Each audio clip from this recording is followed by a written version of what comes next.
Assalamualaikum warahmatullahi wabarakatuh. Terima kasih Bapak Ibu semua yang sudah mau menyempatkan hadir dalam undangan saya, yaitu menghadiri acara diseminasi budaya positif.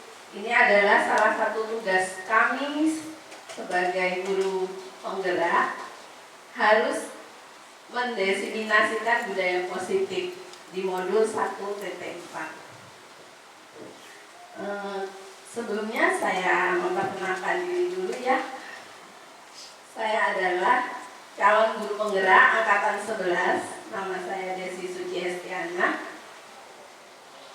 Di sini ada fasilitator saya yang bernama Ibu Eka Septi Kurniawati dan pengajar praktik saya yang bernama Bapak Nanang Tri Asmosari. Baik, sebelum saya mulai diseminasi ini, saya akan membacakan tujuan diseminasi pada modul 1.4 ini. Diseminasi ini diharapkan dapat berkontribusi sebagai berikut. Yang pertama, CGP dapat mensosialisasikan budaya positif kepada warga sekolah. Kemudian yang kedua, guru penggerak mampu menggerakkan komunitas sekolah untuk bersama-sama mengembangkan dan mewujudkan visi sekolah yang berpihak pada murid dan berlandaskan nilai-nilai kebajikan universal. Yang ketiga, tim sekolah dapat memahami pentingnya mengetahui kebutuhan belajar dan lingkungan yang memfasilitasi seluruh individu di sekolah agar dapat meningkatkan kompetensinya secara aman dan nyaman. Sebelum kita masuk ke budaya positif, tentunya kita harus tahu dulu tujuan dari pendidikan. Sudah kenal semua ya dengan Bapak Pendidikan kita, Bapak Ki Hajar Dewantara. Ya, menurut beliau, tujuan pendidikan adalah menuntun segala kodrat yang ada pada anak-anak agar mereka dapat mencapai keselamatan dan kebahagiaan yang setinggi-tingginya, baik sebagai manusia maupun sebagai anggota masyarakat. Oleh sebab itu, pendidikan hanya dapat menuntun tumbuh atau hidupnya kekuatan kodrat yang ada pada anak-anak agar dapat memperbaiki lakunya, bukan dasarnya, hidup dan tumbuhnya kekuatan kodrat anak. Jadi pada dasarnya, menurut Ki Hajar Dewantara ini, anak itu dari lahir sudah mempunyai bakat dan minatnya masing-masing. Jadi kita sebagai guru itu tugasnya hanya menuntun anak untuk mencapai kebahagiaan, keselamatan hidupnya sesuai dengan bakat dan minatnya masing-masing. Jadi ternyata kita nggak boleh memaksa anak harus bisa ini, harus bisa itu, tetapi kita harus menuntun anak. Gitu ya Bapak Ibu. Baik, di sini saya akan memberi gambaran tentang budaya positif. Budaya positif di sekolah yaitu nilai dan kebiasaan di sekolah yang berpihak pada murid agar mereka dapat berkembang menjadi pribadi yang kritis, penuh hormat, dan bertanggung jawab sesuai dengan profil pelajar Pancasila. Pada konsep budaya positif ini, yang pertama yaitu perubahan paradigma belajar. Yang kedua, disiplin positif dan kebajikan universal. Yang ketiga, keyakinan kelas. Kemudian kebutuhan dasar manusia, motivasi perilaku manusia, restitusi atau posisi kontrol guru, dan segitiga restitusi.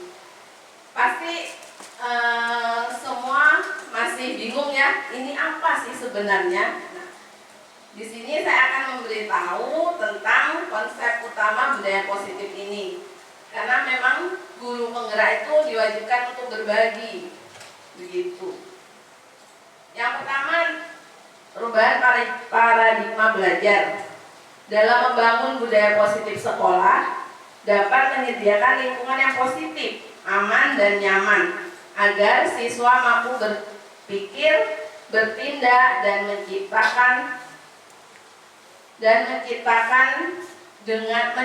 dengan merdeka, mandiri dan bertanggung jawab. Disiplin ini sangat berkaitan dengan kontrol guru terhadap siswa.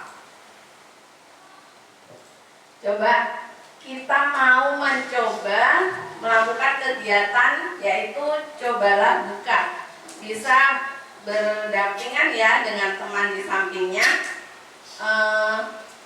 Yang satu itu A dan yang satu B ya.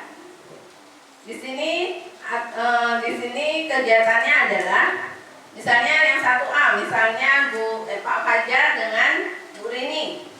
Pak Fajar itu A, Bu Rini itu B.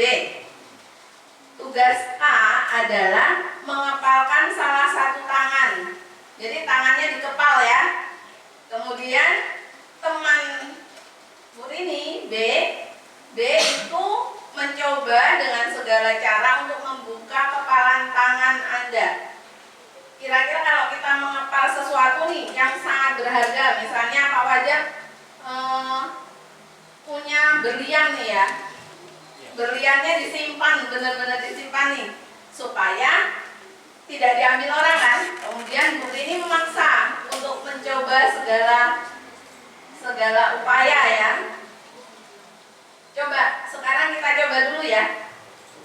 Silakan Pak Fajar dan Bu Rini, kemudian Mbak Vina dengan Bu Deni.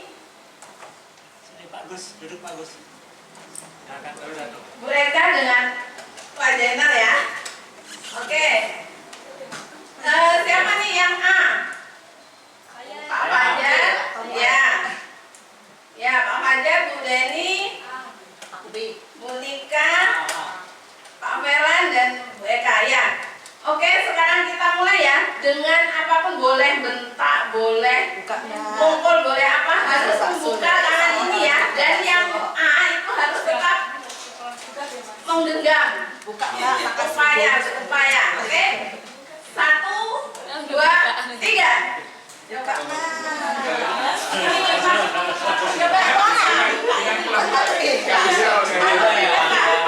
Harus dibuka. Mbak. Paksa buka. Nah, paksa buka. Ya, oke. Sudah ya? Oke, terima kasih. Sudah. Ada yang terbuka? Tidak ada ya? Oh, tidak ada. Oke, dari kegiatan ini di sini akan ada pertanyaan nih. Apakah Anda atau B yang membuka kepalan Anda? Siapa yang membuka kepalan? Tidak ada ya? Tidak ada. Maksudnya terbuka tidak kepalannya? Tidak ya? Alasan Anda kenapa? Kok Anda tidak mau membuka kepala? Coba Pak Fajar. Alasannya apa Pak Fajar? Bagus. Ya, karena bagi saya itu adalah bagian berharga dari saya, makanya kenapa saya pertahankan tidak saya terbuka. Karena tadi awal perintahnya itu ini adalah hal yang berharga bagi saya, makanya saya pertahankan. Iya, oke. Terima kasih Pak Fajar. Iya, betul ya. Nah, dalam kegiatan ini sesungguhnya siapa yang memegang kendali? Kita kan ya? Kita. Nah, pada perubahan paradigma belajar teori kontrol ini oleh Dr. William Glasser, ilusi guru itu mengontrol murid. Jadi, ilusi bahwa semua penguatan positif, efektif, dan bermanfaat. Ya, kita yang mempunyai kendali. Jadi kita yang bisa menguatkan karakter anak didik kita, ya, tanpa harus memaksa, ya. Tidak boleh memaksa. Berarti kita harus membuka paradigma baru kita, ya, paradigma kontrol kita. Jadi kita tidak boleh memaksa anak didik kita. Karena kalau dengan dipaksa, mereka pasti akan mempertahankan, gitu kan?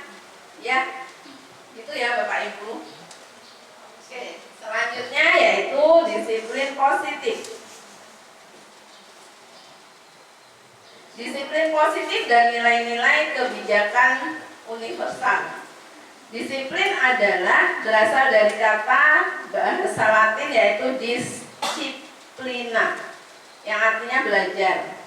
Kata disiplin juga berasal dari akar kata yang sama dengan disiplin, disciple ya, atau murid. Nah, dari sini kita tahu bahwa disiplin adalah kemampuan memerintahkan diri sendiri dalam mengontrol dan menguasai diri untuk memilih tindakan yang mengacu pada nilai yang kita hargai dengan penuh tanggung jawab tanpa diperintah oleh orang lain. Nilai-nilai yang kita hargai adalah nilai-nilai kebajikan universal, yaitu sifat positif manusia yang merupakan tujuan mulia yang ingin dicapai setiap individu. Di sini nilai-nilai kebajikan universal itu ada dalam profil pelajar Pancasila ya. Dia terdiri dari 6 dimensi, yaitu beriman, bertakwa kepada Tuhan Yang Maha Esa dan berakhlak mulia, kemudian mandiri, bernalar kritis, berkebinekaan global, bergotong royong dan kreatif. Ini 6 dimensi profil pelajar Pancasila ini harus kita ingat ya Bapak Ibu, karena ini acuan kita untuk membuat anak didik kita menuju ke profil pelajar Pancasila. Nah, di sini ada gerak dan lagu tentang dimensi profil pelajar Pancasila. Gak apa-apa ya, kita kayak anak TK dulu sebentar ya. Dimensi profil pelajar Pancasila. Oke, kita mulai coba.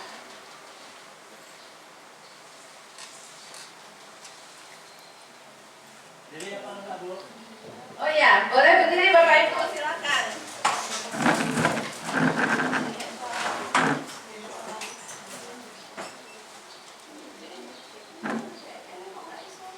Belum besar itu.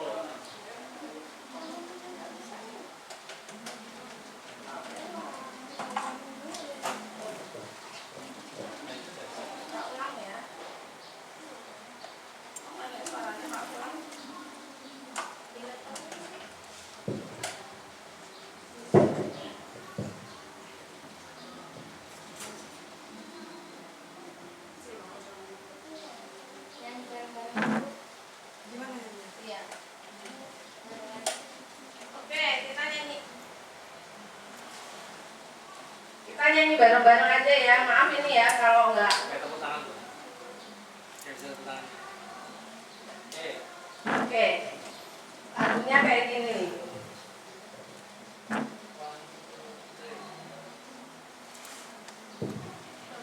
Pelajar Pancasila beriman dan bertakwa pada Tuhan Yang Esa dan berakhlak mulia, kebinekaan global, gotong royong mandiri, kreatif dan bernalar kritis. Pelajar Pancasila beriman dan bertakwa pada Tuhan Yang Esa dan berakhlak mulia, berkebinekaan global, gotong royong mandiri, kreatif dan bernalar kritis. Oke, mungkin itu bisa nanti diberikan kepada siswa-siswinya ya, biar mereka paham tentang profil pelajar Pancasila. Kemudian yang ketiga yaitu teori motivasi perilaku manusia.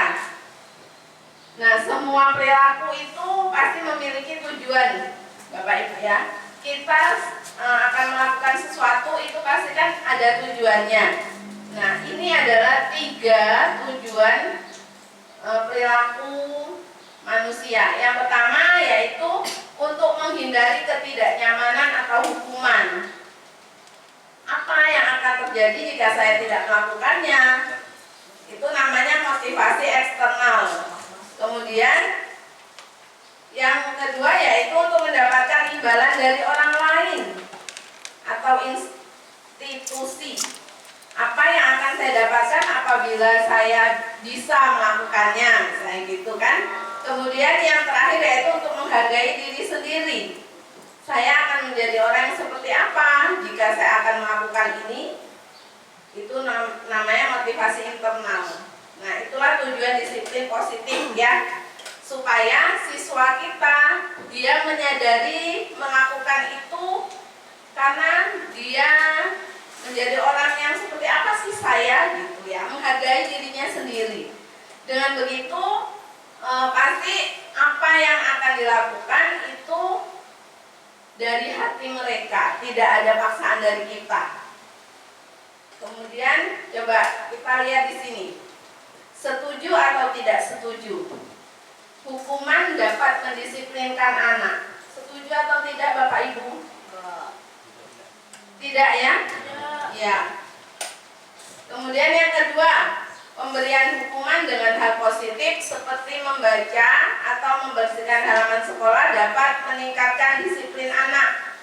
Setuju atau tidak? Kalau kita memberi hukuman dengan hal positif, misalnya anak-anak suruh baca Al-Quran nih setiap pagi. Kalau terlambat, atau suruh nyapu halaman sekolah nih yang terlambat, setuju atau tidak?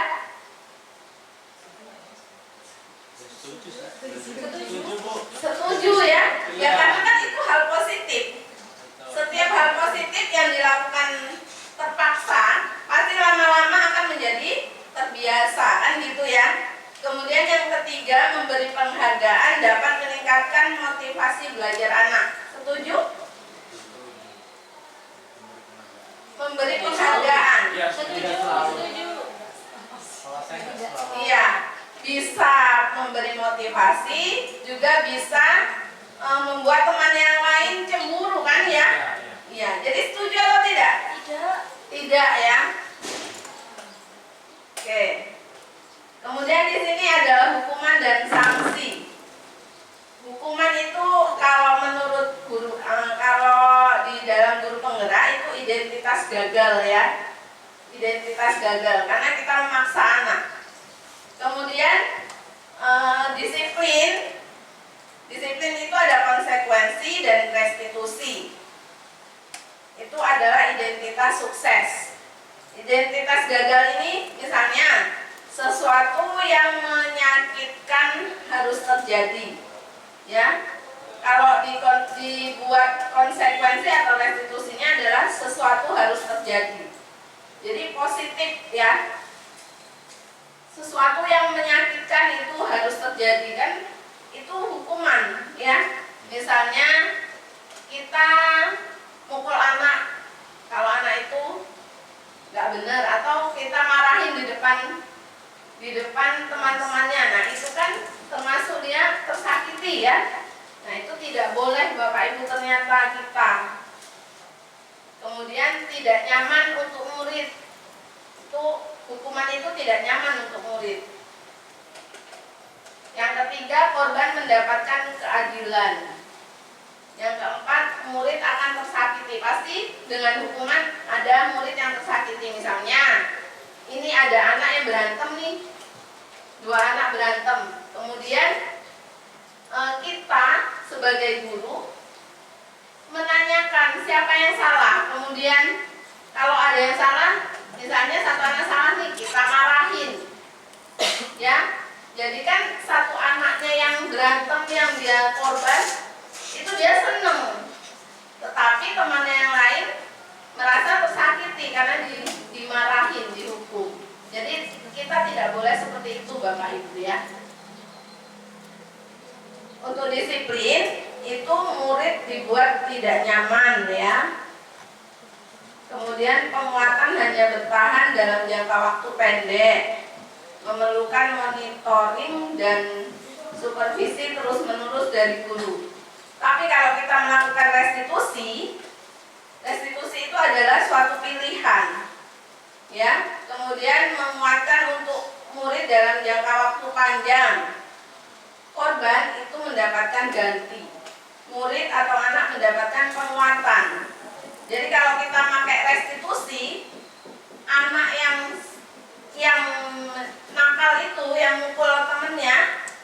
berantem tadi itu kita kuatkan, tidak boleh kita hukum, tapi kita kuatkan. Nanti kita ada ya di akhir nanti. Oke, yang keempat yaitu keyakinan kelas. Keyakinan kelas adalah nilai-nilai kebajikan atau prinsip universal yang disepakati bersama, terlepas dari perbedaan agama, suku, negara, dan bahasa. Menurut Gosen, suatu keyakinan akan lebih memotivasi seseorang dari dalam. Seseorang akan lebih bersemangat untuk menjalankan keyakinannya daripada hanya sekedar mengikuti peraturan. Nah, di sini ada perbedaan peraturan dengan keyakinan atau nilai kebajikan. Jika di peraturan itu ada kan peraturan ada selalu kembalikan buku di tempatnya, itu peraturan ya. Kalau pada keyakinan nilai kebajikan kita adalah tanggung jawab. Kemudian jika ada peraturan dilarang mengganggu orang lain, berarti kan nilai apa nilai kebajikannya, yaitu menghormati orang lain dan diri sendiri. Dan seterusnya itu ya, ada dilarang menggunakan narkoba, itu karena kesehatan, dilarang melakukan kekerasan untuk keselamatan dan menghormati orang lain dan sebagainya. Nah, ini di saat saya menyusun keyakinan kelas di kelas. Jadi keyakinan kelas itu dilakukan ini ya, pembentukan keyakinan kelas. Yang pertama yaitu keyakinan kelas bersifat lebih abstrak daripada peraturan yang lebih rinci dan konkret. Yang kedua, keyakinan kelas berupa pernyataan universal. Yang ketiga, pernyataan keyakinan kelas dibuat dalam bentuk positif. Kalau bentuk positif berarti tidak ada kata-kata tidak boleh atau dilarang gitu ya. Kemudian yang keempat yaitu keyakinan kelas hendaknya tidak terlalu banyak sehingga mudah diingat dan dipahami. Yang kelima, keyakinan kelas sebaiknya sesuatu yang dapat diterapkan di lingkungan tersebut. Jadi kita membuat keyakinan kelas ya harus bisa diterapkan di lingkungan kelas itu. Kemudian yang selanjutnya yaitu semua warga kelas ikut berkontribusi dalam pembuatan keyakinan kelas lewat kegiatan curah pendapat. Jadi keyakinan kelas ini harus dilakukan dari sharing dari murid dan guru. Jadi kita sebagai guru tidak boleh memberikan peraturan yang baku, tapi harus ada keyakinan kelas. Kenapa? Karena dengan keyakinan kelas anak-anak pun akan mengikuti, karena itu adalah dari mereka juga, gitu ya. Kemudian yang terakhir, bersedia meninjau kembali keyakinan kelas dari waktu ke waktu. Jadi keyakinan kelas itu bisa kita tinjau ulang. Misal ada sesuatu di kelas itu yang belum ada pada keyakinan kelas, bisa kita tinjau ulang bersama anak-anak. Dengan adanya keyakinan kelas, siswa kita itu akan merasa melakukan hal itu dari dirinya sendiri, jadi tidak dipaksa untuk melakukan. Nah, ini kesepakatan kelas yang kemarin sudah, keyakinan kelas dan kesepakatan kelas sama ya Bapak Ibu ya. Ini kesepakatan kelas yang kemarin sudah saya buat dengan anak-anak. Contohnya ini ya, saling menghormati dan menghargai. Saling menghormati dan menghargai satu sama lain dan tidak ada bullying. Kemudian komunikasinya yaitu bersikap disiplin dan santun dalam setiap kegiatan pembelajaran. Kehadirannya datang dan selesai tepat waktu saat pembelajaran dan sebagainya ya. Kemudian yang kelima yaitu kebutuhan dasar manusia. Kebutuhan setiap manusia itu berbeda-beda dan kita harus memahami pandangan setiap orang yang berbeda tentang kebutuhan dan cara memenuhinya. Ada 5 dasar kebutuhan manusia. Yang pertama yaitu kebutuhan bertahan hidup.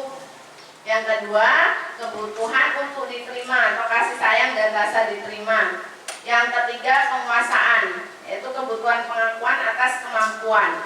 Yang keempat, kebebasan, kebutuhan akan pilihan. Dan yang terakhir adalah kesenangan, yaitu kebutuhan untuk merasa senang. Oke, di sini saya ambil satu kasus ya. Ibu Ratna, guru wali kelas 10 di SMK Y, sedang bingung menghadapi ulah salah satu murid di kelasnya. Namanya Teddy. Beberapa anak di kelas 10 telah datang padanya dan mengeluhkan Teddy yang seringkali meminta bekal makan siang mereka dengan paksa. Nah, jika Bapak Ibu sekalian menghadapi situasi seperti Ibu Ratna, apa yang akan Bapak Ibu lakukan? Menurut Bapak Ibu, kira-kira apa sih alasan Teddy melakukan hal itu? Ayo. Kenapa ya? Oh iya, boleh karena lapar ya. Oh, karena iseng, boleh. Kemudian apa lagi? Ada lagi? Oh, karena dia nggak bawa bekal, makanya dia minta-minta temennya gitu ya. Oke. Caper, bisa jadi caper dengan temennya. Dalam konteks penerapan disiplin positif ini, Ibu Ratna seharusnya mencari tahu alasan Teddy melakukan tindakan tersebut agar mengetahui kebutuhan mana yang sedang berusaha dipenuhi oleh Teddy. Coba kalau kita lihat dari analisis kasusnya, yang pertama itu Teddy merasa hebat ya, karena temannya merasa takut dan menuruti keinginannya. Itu namanya kebutuhan penguasaan. Yang kedua, Dodi lapar. Salah, maaf ya Bapak Ibu ya, harusnya Teddy ya. Teddy lapar dan orang tuanya tidak membawakan bekal makan siang. Itu tadi karena tidak membawa bekal, makanya dia ngambil punya temennya ya.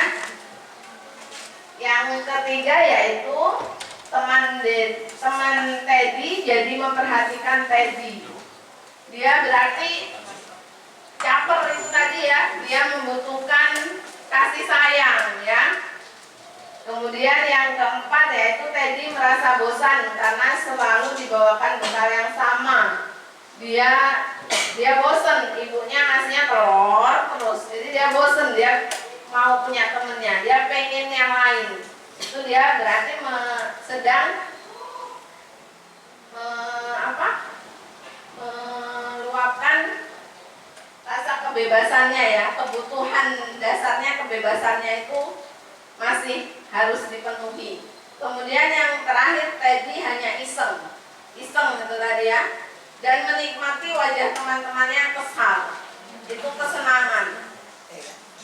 Memang beragam ya murid-murid di sekolah itu, ya itulah uniknya, dan itu juga adalah jadi tanggung jawab kita sebagai seorang guru untuk mengarahkan. Kemudian yang keenam yaitu restitusi atau posisi kontrol guru. Restitusi adalah proses menciptakan kondisi bagi murid untuk memperbaiki kesalahan mereka, sehingga mereka bisa kembali kepada kelompok mereka dengan karakter yang lebih kuat. Restitusi merupakan sebuah cara menanamkan disiplin positif pada murid dan bisa menjadi tolak ukur posisi kontrol guru. Nah, di sini posisi kontrol guru itu ada 5. Yang pertama itu penghukum. Contohnya nih, kalau penghukum, kalau kamu nggak melakukan itu, kamu akan saya pukul atau akan saya suruh nyapu. Nah, itu ya. Kemudian yang kedua, pembuat rasa bersalah. Kalimatnya seperti ini: kamu sudah mengecewakan ibu atau bapak karena kamu melakukan ini. Nah, itu pembuat rasa bersalah. Yang ketiga, posisi kontrol guru sebagai teman. Contohnya, ayo lakukan demi bapak, ayo kamu belajar dong biar pinter, bapak seneng gitu ya. Yang keempat itu pemantau. Pemantau. Pemantau itu misalnya contohnya nih, kamu tahu apa peraturannya di sini? Apa konsekuensinya? Nah, seperti itu. Kemudian yang ketiga yaitu manajer. Kalau sebagai manajer, kita menanyakan keyakinan. Apa yang kamu yakini tentang hal tersebut? Misalnya nih anak bersalah, datang terlambat. Nah, kita tanyakan, apa keyakinan apa yang telah kamu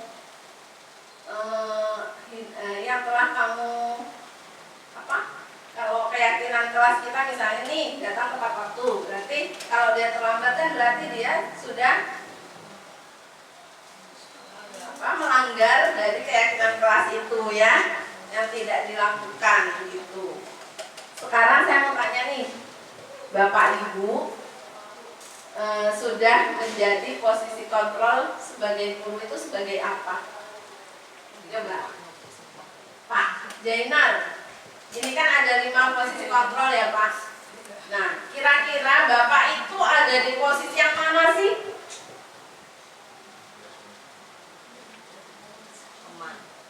Posisi yang mana Pak? Kalau ada, misalnya nih, ada anak terlambat. Nah, Bapak ada di posisi kontrol yang mana saat ini?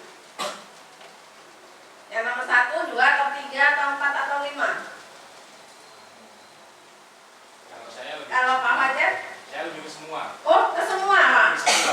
Ke semua, tergantung. Karena kalau memang posisi lagi piket karakter itu hampir semua. Hukum mungkin teralihkan dengan bagian dari apa ya? Siswaan, karena ada bagian siswaan membuat rasa bersalah. Kadang mungkin juga merasa teman juga sering pemantau, apalagi manajernya, manajer juga. Ya semua kadang berarti tergantung dengan situasi ya, situasi atau kejadian yang terjadi ya. Gitu. Kalau Bu ini Bu? Oh iya, tergantung situasi dan kondisi. Apalagi wali kelas ya. Wali kelas itu bisa hampir semua dilakukan. Iya betul. Oke, ini pernyataan atau kalimat ya. Itu tadi sudah kita bahas ya.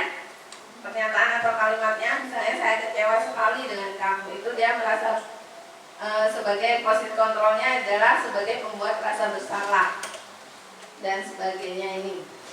Yang terakhir yaitu segitiga restitusi. Penerapan segitiga restitusi itu untuk menumbuhkan disiplin positif pada murid. Di antaranya ini ada 3 segitiga restitusi, itu ada 3 langkah. Yang pertama yaitu menstabilkan identitas, yang kedua validasi tindakan yang salah, dan yang ketiga menanyakan keyakinan.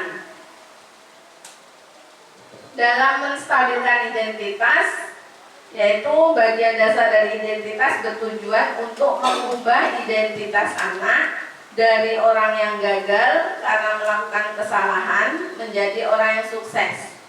Contohnya nih, ada anak yang terlambat tadi ya, kemudian kita mau menstabilkan identitas anak.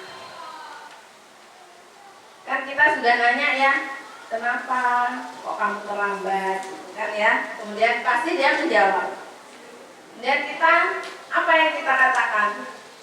Ya udah, nggak apa-apa. Berbuat salah itu manusiawi. Atau bisa semua orang itu pasti bisa berbuat salah, atau kita itu tidak ada manusia yang sempurna. Nah, seperti itu ya. Kemudian yang kedua yaitu validasi tindakan yang salah.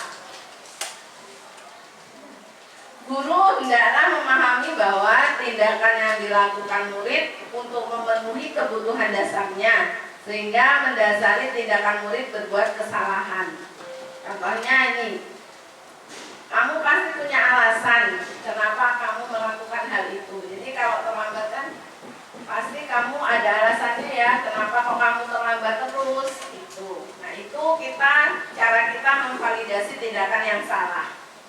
Kemudian yang ketiga yaitu menanyakan keyakinan.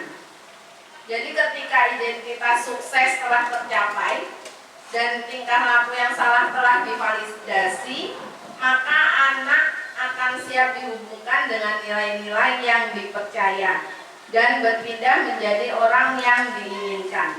Contohnya, ini kalimatnya, kamu masih ingat dengan keyakinan kelas yang pernah kita sepakati? Atau kamu mau jadi orang yang seperti apa sih? Tuh ya. Nah, itu 3 langkah dalam segitiga restitusi.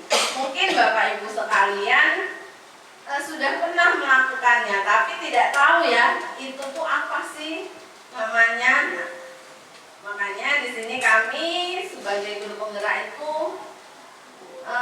memberikan penjelasan tentang, karena kami sudah belajar, jadi kami harus berbagi tentang ini, disiplin positif. Oke, ini kemarin sudah saya lakukan disiplin positif, segitiga restitusi. Tapi ini nggak kedengeran ya Bapak Ibu. Suaranya kok nggak bisa ya Mas ya? Jadi di sini ada murid saya yang terlambat datang ke kelas, datang ke sekolahan sudah 3 hari berturut-turut. Di situ saya memberikan langkah segitiga restitusi. Yang pertama tadi menyamarkan identitas ya. Kemudian yang kedua apa tadi Bapak Ibu masih ingat? Yang kedua apa? Memvalidasi tindakan yang salah. Dan yang ketiga menanyakan keyakinan. Oke. Nah, ini di sini ternyata dia itu sering tidur larut malam karena main game. Jadi di situ saya menanyakan keyakinan kelas yang sudah disepakati bersama. Ternyata keyakinannya itu adalah disiplin, ya. Jadi selain kita memberi keyakinan kelas itu, kita juga harus komunikasi dengan orang tua supaya orang tua juga di rumah mengingatkan untuk anaknya bisa datang tepat waktu gitu. Setelah nggak terbuka ini. Oke, ini paparan dari saya. Di sini saya akan memberi kesempatan kepada Bapak Ibu jika ada pertanyaan atau ganjalan yang belum dipahami tentang paparan yang sudah saya berikan. Boleh? Bapak Ibu silahkan. Oh iya. Assalamualaikum warahmatullahi wabarakatuh. Waalaikumsalam warahmatullahi wabarakatuh. Oh ini Bu, saya di kelas B itu kan kita berbagai macam anak gitu. Saya coba anak itu kelompok belajar. Jadi bagaimana sih Bu biar kita mereka percaya diri. Kadang itu kan satu yang penting Bu saya anak itu berbicara cara menyampaikan materi. Nah, itu apa yang harus seorang guru Bu? Karena saya kan kita dulu sih depan belajar berbicara semua. Itu apa harus kita nyuruh apa anaknya yang ini Bu? Gitu Bu. Terima kasih Pak. Ya, pertanyaannya bagus ya Pak ya. Jadi gimana caranya kita membangun percaya diri anak untuk bisa berbicara di depan kelas ya Pak ya? Ya. Karena memang berbicara di depan itu memang sulit. Jadi mungkin jadi pertama-tama itu kita dulu yang yakin berbicara di depan kelas ya.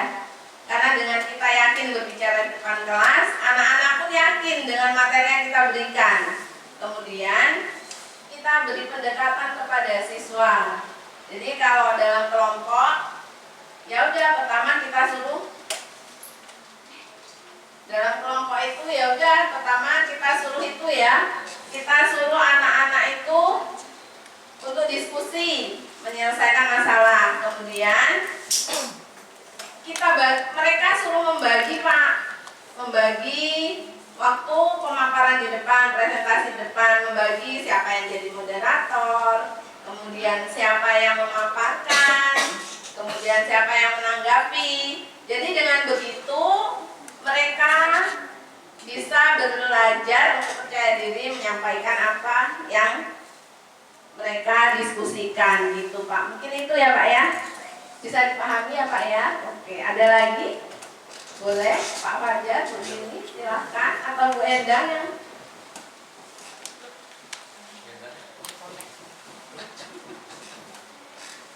mungkin sudah jelas ya. Jadi dari budaya positif ini semoga kita semua bisa menerapkan, terutama pada kelas kita dulu. Sebelum kita terapkan di sekolah ya kita terapkan pada kelas kita dulu. Bukan jadi wali kelas tapi pada pembelajaran kita. Jadi setiap pembelajaran itu pasti guru akan memberikan keyakinan kelas. Supaya apa? Siswa bisa menjalankan itu dari hatinya, tidak dipaksa. Gitu ya Bapak Ibu. Di sini saya bertanya, sudah ada yang membuat keyakinan kelas di kelasnya masing-masing? Belum. Biasanya kontrak belajar ya kalau dulu ya. Iya, dan kontrak belajar itu biasanya kan kalau dulu itu kita yang menentukan, ya nggak Bapak Ibu? Iya. Itu seperti peraturan ya kalau kontrak belajar. Jadi kita coba mengubah kontrak belajar kita itu menjadi keyakinan kelas. Caranya ya itu tadi, kita memberikan kesempatan kepada siswa kita untuk memberikan masukan pada kelas yang akan kita ajar gitu. Bisa dipahami ya? Jangan hanya dipahami tapi dilakukan supaya nanti sekolah kita jadi lebih bagus, kemudian siswa kita menjadi siswa yang berkualitas ya, yang keluar dengan memiliki profil pelajar Pancasila. Ya, kita coba membuat keyakinan kelas ya. Praktek membuat keyakinan kelas, coba ya. Saya jadi guru, Bapak Ibu sekalian jadi murid ya. Oke, anak-anak, kan kita mau belajar nih 1 semester ke depan dengan Ibu. Nah, kita buat keyakinan kelas yuk, supaya kita bisa menjalankan kelas ini dengan nyaman, ya. Ibu mau minta kalian memberi masukan pada Ibu, keyakinan kelas apa yang akan kita lakukan. Coba, boleh 1 orang atau beberapa orang. Oh ya, nanti Ibu tanya ya satu-satu ya, apa yang masukan untuk kesepakatan kelas kita atau keyakinan kelas kita. Oke, silakan dimulai dari Mbak Eka. Ibu kan di kelas itu kan anak-anak kebanyakan main gadget tuh pada saat pelajaran. Nah terus kalau bisa jangan bermain gadget saat belajar Bu. Oke. Yang pertama jangan bermain gadget saat belajar. Oke, yang kedua silakan. Dijelinal.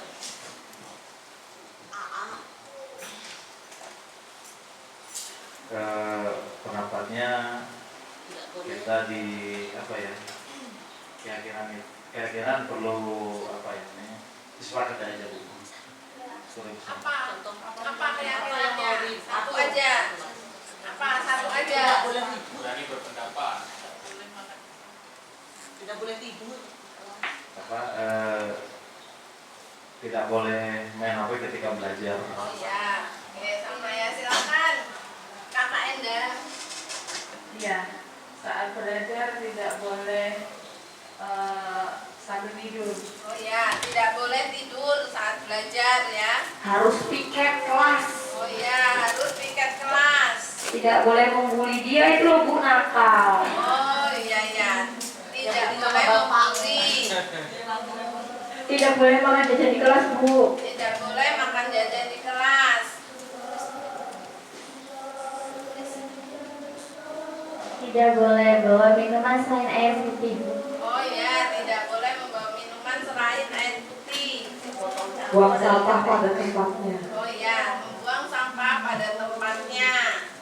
Jangan terlambat pas waktu datang ke sekolah. Tidak boleh terlambat saat datang ke sekolah.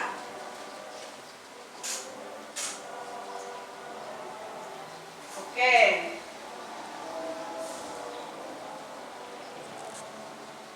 Ada yang mencatat ya tadi?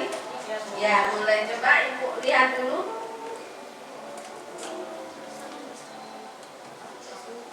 Piket kelas. Harus wajib piket kelas. Ada kok tanya siapa yang piket? Nggak tahu. Piket. Oke. Ibu bacakan ya. Di sini masukan dari kalian. Yang pertama yaitu jangan bermain HP. Ya. Ini masih peraturan ya. Ini namanya masih peraturan. Karena ada kata-kata bukan kata-kata positif. Nah, kita harus ubah jadi keyakinan. Berarti nggak boleh jangan bermain HP dalam kelas. Berarti itu keyakinan apa, kebajikan apa, nilai kebajikan apa yang dituju itu? Fokus belajar. Fokus belajar, ya. Disiplin. Ya, disiplin juga boleh ya. Disiplin atau menghormati orang lain. Bisa kan ya, menghormati guru ya kan, menghormati orang lain. Jadi kata-katanya bisa kita ubah menjadi handphone disimpan saat belajar. Kan itu menjadi kata-kata yang positif ya. Tidak ada kata-kata jangannya. Kemudian yang kedua, yaitu tidak boleh tidur. Tidak boleh tidur saat jam pelajaran ya. Ya.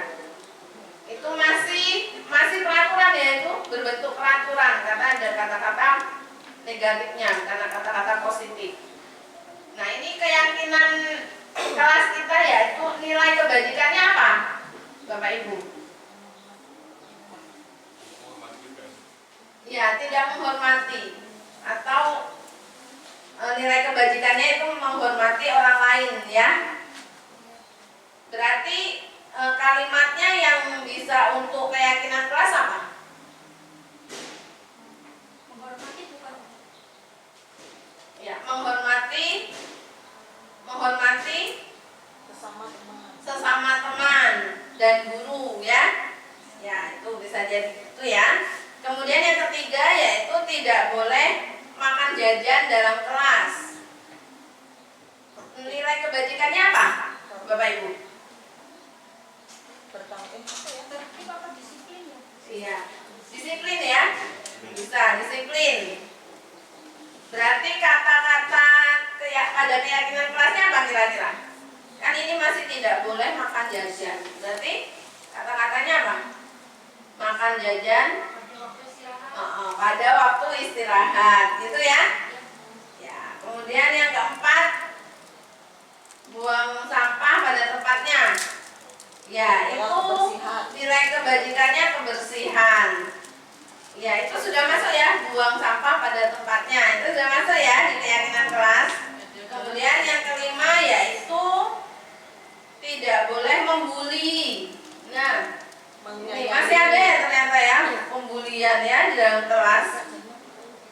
Nilai keyakinan, nilai kebajikannya apa ya Bapak Ibu? Saling menyayangi dan menghargai ya. Berarti kalimatnya apa? Ada keyakinan kelas kita. Saling menyayangi dan menghargai sesama teman. Oke, kemudian yang terakhir tidak piket kelas ya. menjaga kebersihan. Ya, piket kelas nilai kebajikannya adalah menjaga kebersihan. Oke. Bertanggung jawab. Dan bertanggung jawab ya. itu bisa keyakinannya itu piket kelas ya, sudah benar itu ya, keyakinannya piket kelas, keyakinan kelasnya. Oke, mungkin bisa ya Bapak Ibu sekalian nanti diterapkan di kelasnya masing-masing. Kita ubah dari kelas kita dulu, dan semoga teman-teman sekalian bisa juga mengikuti langkah saya jadi guru penggerak. Bulan Agustus ini sudah pembukaan calon guru penggerak lagi, silahkan mendaftar dan mudah-mudahan lulus. Bisa tanya kami yang sudah mengikuti ini. Insya Allah dengan mengikuti pendidikan guru penggerak, kita akan terbuka, pikiran kita terbuka, supaya kita bisa menerapkan pembelajaran yang berpusat pada murid. Kita juga bahagia, murid bahagia, orang tua juga bahagia, gitu ya. Oke, masih ada yang mau ditanyakan Bapak Ibu? Iya, silakan Bu. Ini Bu, saya mau bertanya, terkadang ketika kita di dalam kelas itu menghadapi problem siswa yang berbeda-beda Bu. Jadi kadang anak maunya ini, yang satunya itu. Nah itu gimana sih Bu cara menghadapinya supaya belajar tetap efektif? Ya, dengan adanya perbedaan di dalam kelas, kita bisa melakukan pembelajaran berdiferensiasi ya. Bisa merencanakan pembelajaran berdiferensiasi, mungkin bisa melihat di YouTube sudah banyak ya, apa sih gimana cara pembelajaran berdiferensiasi, sehingga semua kebutuhan siswa kita itu dapat terpenuhi. Bisa dilakukan dalam satu pembelajaran gitu.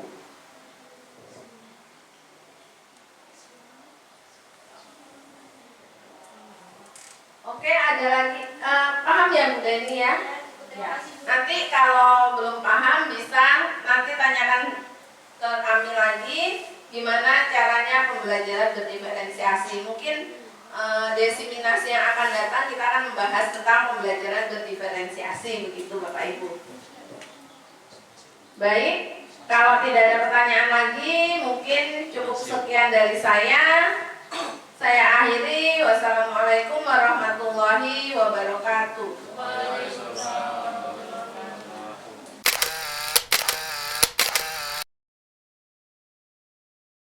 Assalamualaikum warahmatullahi wabarakatuh. Saya Mia Sumiati, perwakilan dari Manajemen SMK Negeri 3 Metro, sangat mengapresiasi kegiatan desiminasi yang dilakukan oleh calon guru penggerak Angkatan 11 Ibu Desi Suci Hestiana. Semoga dari kegiatan ini dapat bermanfaat untuk disiplin positif di sekolah dan dapat diterapkan oleh Bapak Ibu guru semua. Tetap semangat Bu Desi. Wassalamualaikum warahmatullahi wabarakatuh. Oke, Assalamualaikum warahmatullahi wabarakatuh. Saya Nika Nur Apriani, rekan sejawat dari Ibu Desi Suci Hestina. Di sini saya sangat mengapresiasi kegiatan desiminasi hari ini. Dari desiminasi ini saya sangat termotivasi dan ingin belajar lebih maksimal lagi untuk menerapkan budaya positif di sekolah. Semangat selalu Ibu Desi, semoga kegiatan pendidikan CGP-nya berjalan lancar dan sukses.